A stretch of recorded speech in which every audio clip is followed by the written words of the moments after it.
On parle de plus en plus de tout ce qui est consommation responsable, faire attention à l'éthique, à l'environnement. On y pense pour l'alimentation, pour les transports, mais on y pense très rarement quand il s'agit de numérique et de concevoir nos solutions.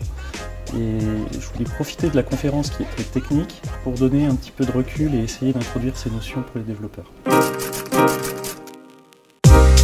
Pour un client, il va y avoir un terme d'image, puisque on pense, on l'a dit, de plus en plus aux responsables. Donc les utilisateurs font de plus en plus attention à ce qu'ils choisissent. Donc ça va jouer aussi pour acquérir des parts de marché.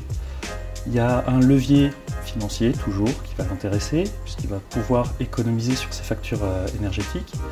Et pour l'utilisateur, il y a aussi des bénéfices, puisque un des gros leviers de tout ce qui est numérique responsable, c'est de remettre l'humain au centre de la solution. Donc avec des démarches qui sont très en vogue en plus, tout ce qui est user experience et design thinking, ça aide beaucoup à l'éco-conception. Il y a beaucoup de curiosité, il faut se tenir à jour, il faut creuser, il faut comprendre beaucoup quels vont être les impacts de nos choix sur les machines.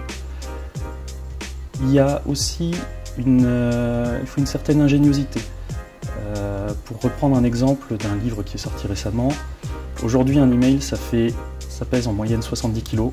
C'était la mémoire qu'on avait dans l'ordinateur de bord d'Apollo 11.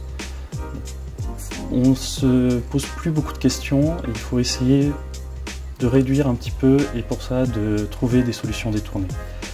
Et enfin, voilà, comme pour tout expert, il faut aimer partager, histoire que le mot se propage et que chacun puisse en bénéficier.